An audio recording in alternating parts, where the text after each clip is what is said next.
Na verdade, então, o sono é a porta que Deus abre para o homem manter um contato mais íntimo com os amigos do plano espiritual, com seus familiares desencarnados e com outros encarnados. Com outros encarnados, olha que interessante, nós podemos entrar em contato enquanto a gente está dormindo, o corpo está dormindo. Nós podemos fazer uma reunião à noite. E tem gente que faz essas reuniões e tem consciência da reunião que fez. O seu Adonai Grace, que eu não sei se vocês conhecem, mas foi o fundador desse centro espírita, porque esse centro espírita já está fazendo quase 30 anos. O seu Adonai tinha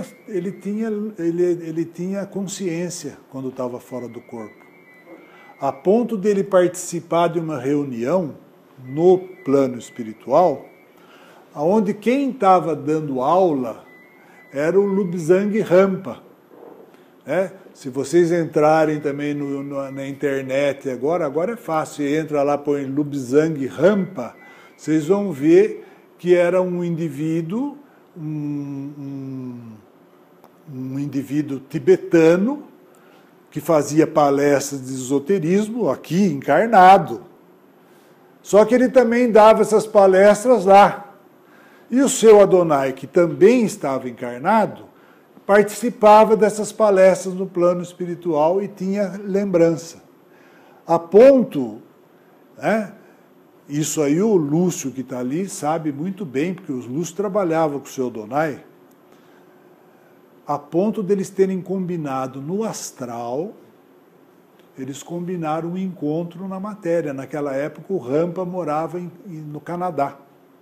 O seu Adonai nunca tinha ido para o Canadá, não sabia falar inglês, ele precisou levar um intérprete.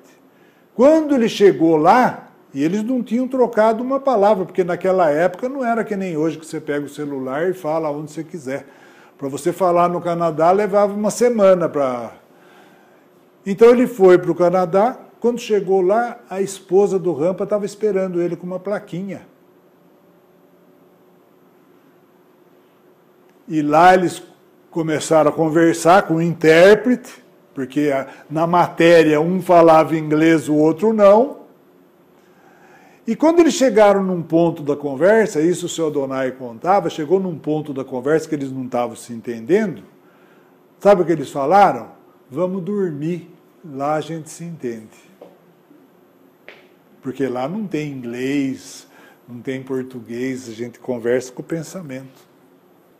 Então, existem trabalhos, na Califórnia, por exemplo, existem grupos, eles inventaram até um tipo de óculos que você põe à noite, e que quando nós estamos numa determinada fase do sono, que a gente fala de movimentos rápidos dos olhos, esse aparelho dá um sinal para você ter consciência de que o corpo está dormindo, mas que você está fora do corpo, para ver se você chama consciência. Para vocês terem uma ideia de como isso é uma realidade.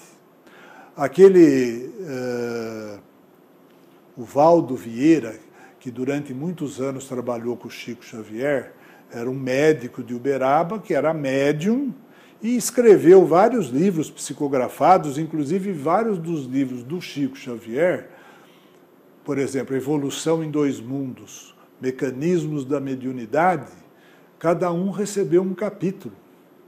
Os capítulos ímpares eram do Chico, os pares eram do Valdo Vieira, juntava tudo, dava um livro. Só que o Valdo Vieira, depois de uma certa etapa da vida, do desenvolvimento, ele achou que deveria se desligar do movimento espírita e ele criou um instituto de projeciologia em Foz do Iguaçu. Ele desencarnou o ano passado, o Valdo Vieira, e ele dava cursos para a saída do corpo consciente.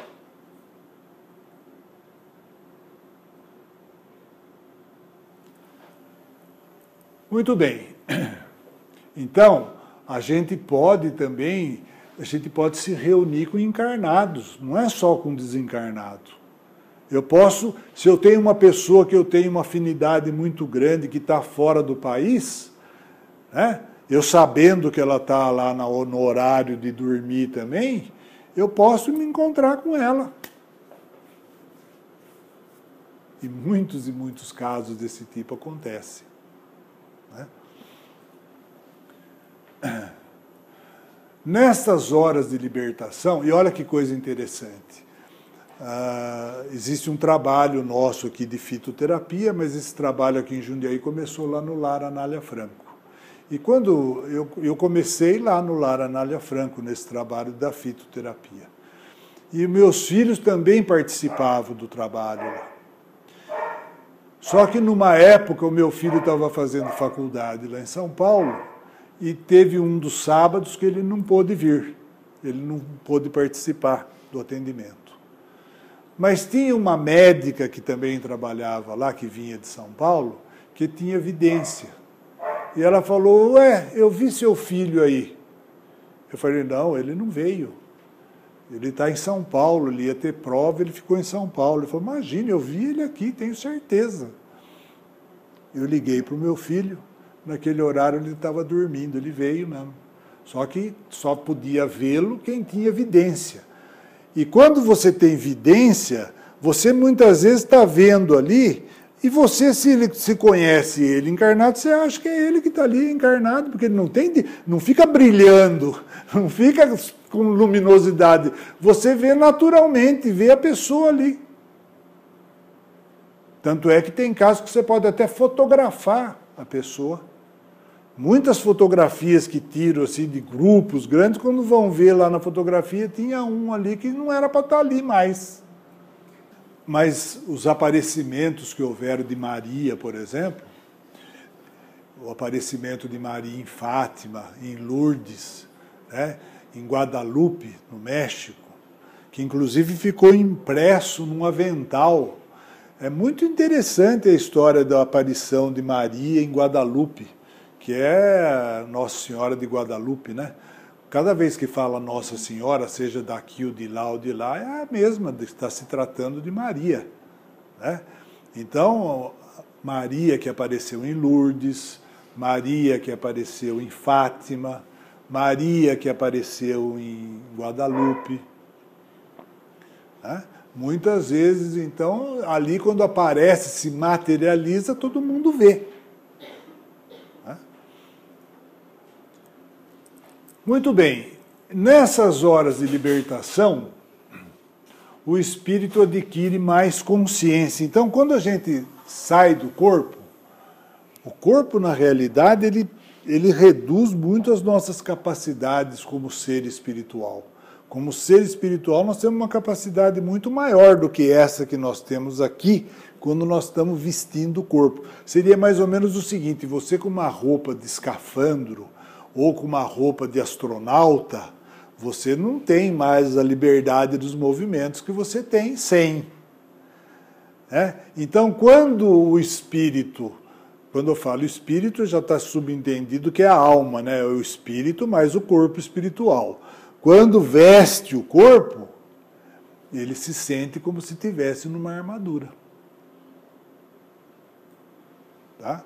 Então, fora do corpo, nós temos uma consciência mais ampliada.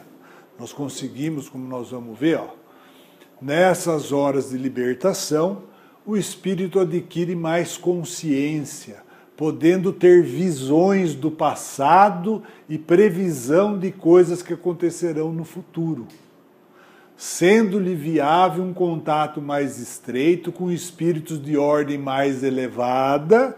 Então, os mentores, os cursos que ocorrem e tudo mais, se ele tem uma vida equilibrada e moralizada na Terra. Como também com espíritos menos puros, ele está sendo bem educado, com espíritos menos puros, se for um indivíduo de maus instintos. Então você pode ir, cada um de nós vai para onde quer ir.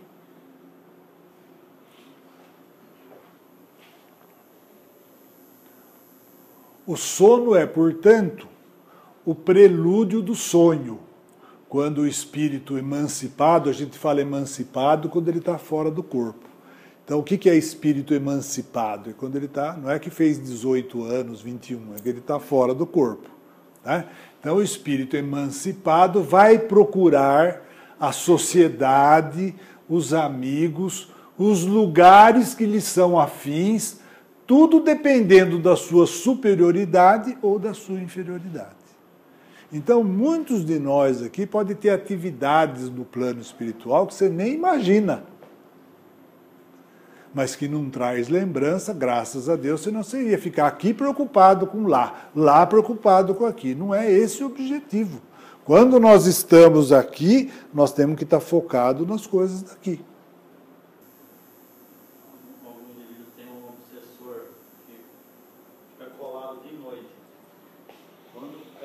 Então, o grande problema dos pesadelos, que você vê gente te perseguindo, que você volta para o corpo, porque é assim, quando a gente volta para o corpo de uma maneira repentina, em geral você acorda completamente. E é interessante porque tem maneiras, quando você vem com tudo, né? Porque nós temos que entender que esse cordão que nos liga é um cordão fluídico, eletromagnético. A velocidade eletromagnética é de 300 mil quilômetros por segundo. Você podia estar na Lua, que você vem rapidinho para o corpo. Então, a maneira de você encaixar, existe uma maneira de encaixar. Se você não encaixar da maneira correta,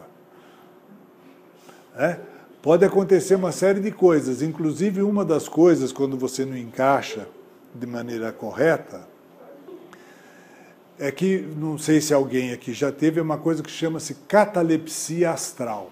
Você acorda, você percebe que você está acordado, mas você não consegue se mexer e você não consegue nem chamar a pessoa que está do seu lado. Já teve isso daí? Você grita, só que você está gritando no outro plano. O daqui não escuta nada, você não consegue se mexer, por isso que chama catalepsia astral.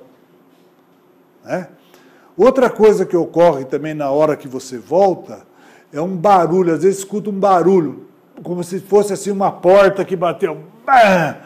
Aí você acorda, pergunta para outra pessoa, nossa, você ouviu o que foi isso? Fala, não teve barulho nenhum, não ouvi nada.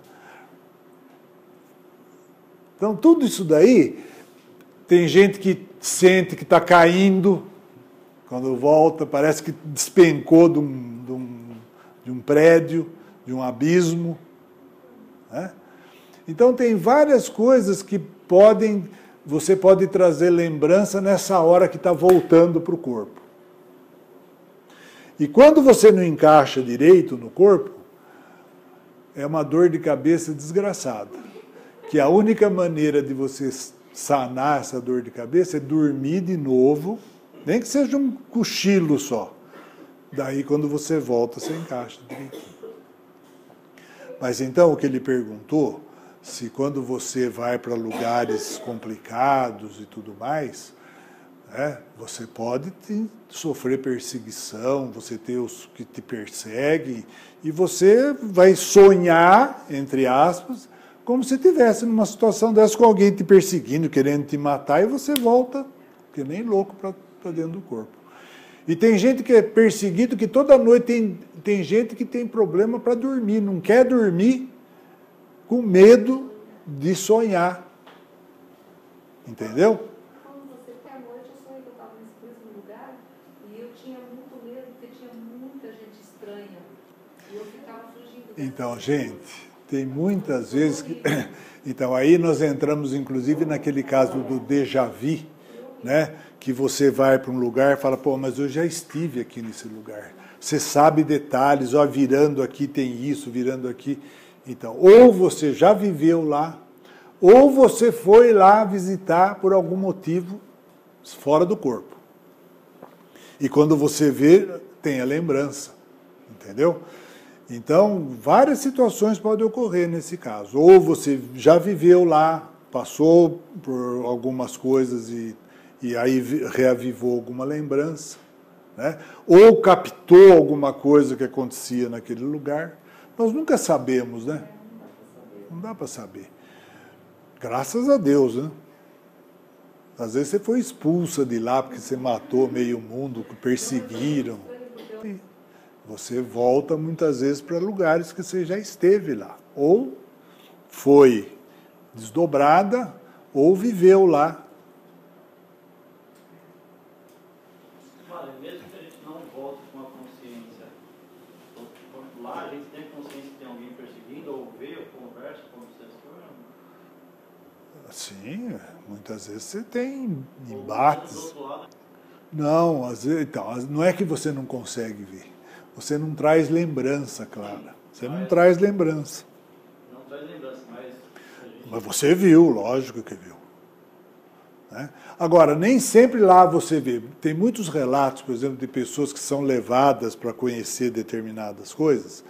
Aí que nós vamos entender. Quando eu digo levadas para conhecer, por exemplo, Dante Alighieri, ele foi levado por uma entidade espiritual, que o nome é Virgílio. Virgílio é um guardião do astral inferior. Ele foi levado para conhecer o astral inferior, para ele poder escrever o Inferno de Dante. Então, se você pegar o livro lá, O Inferno de Dante, ele foi visitar aquele lugar, para ele poder escrever o livro, enquanto ele dormia. E isso aí é a própria Ivone Pereira, que escreveu Memórias de um Suicida, ela relata exatamente isso, que ela não psicografou aquele livro simplesmente, um espírito ditou para ela psicografar. Ela foi levada nos lugares durante o sono. Porque aí vai dar um realismo muito maior, porque ela foi lá no Vale dos Suicidas. Ela viu a situação dos suicidas em loco lá. E muitos trabalham nesses resgates no plano espiritual, no astral inferior, só que você não traz lembrança. Porque se você trouxesse lembrança, como é que você ia ficar? Então você não traz lembrança. Porque aqui, como eu falei, a experiência que nós temos que fazer aqui está determinada na nossa convivência, na nossa família, nas pessoas que estão junto com a gente. E se você tem família, é ali que estão os seus problemas. Então, primeiro tem que resolver ali. Porque aquele que vem como missionário para ajudar a humanidade, ele não tem família.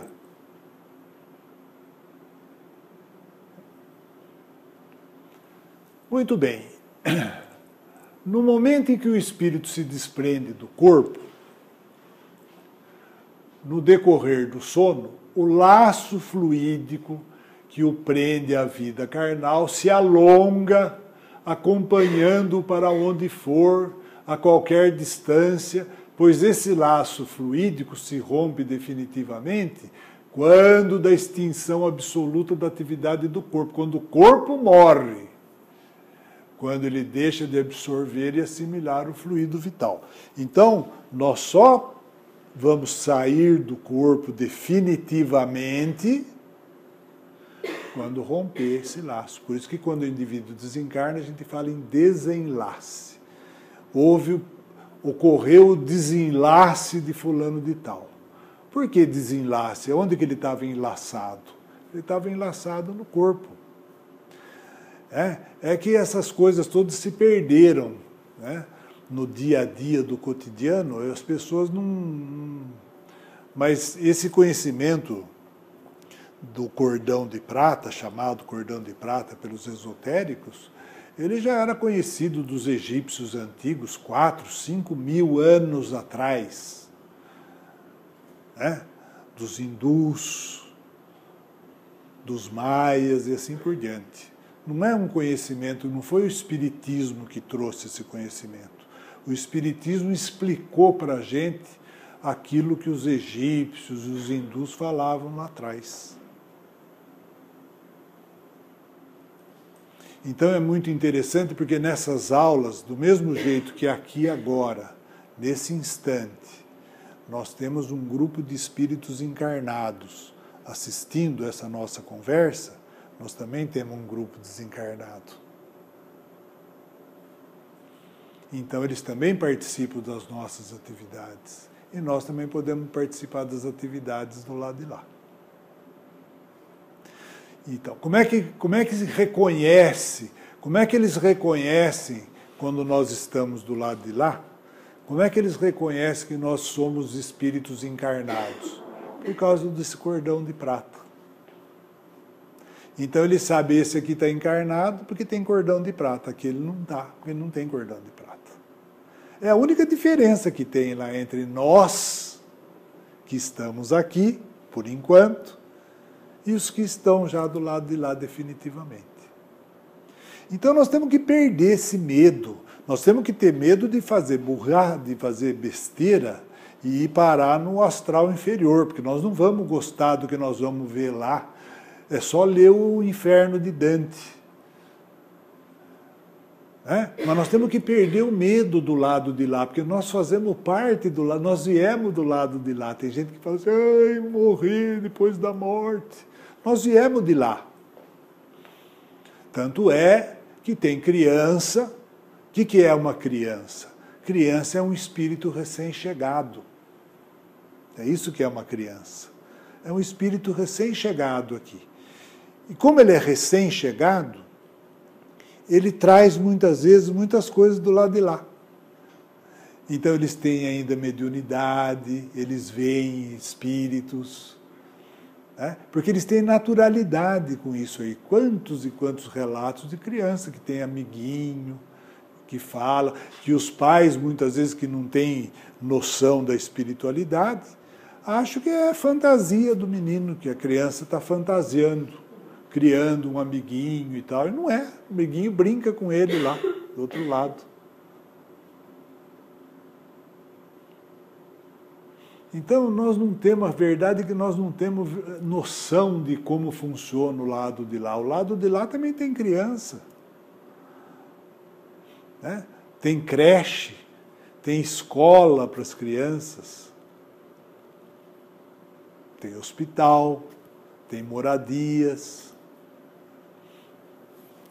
Enquanto o corpo vive, o espírito, a qualquer distância que esteja, é instantaneamente chamado à sua prisão, sempre que sua presença se fizer necessária.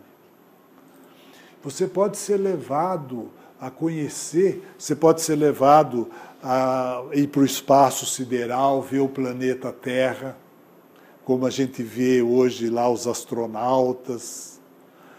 Você pode ser levado para a Lua, para Marte, para outra estrela. O senhor Adonai, de novo, que tinha consciência quando estava fora do corpo, ele relata que uma vez ele foi levado para conhecer um planeta que tinha 2 sóis. Por quê? Porque a sombra era dupla durante o dia. E hoje a gente sabe pela astronomia que existem planetas com 2 sóis, 3 sóis, iluminando simultaneamente.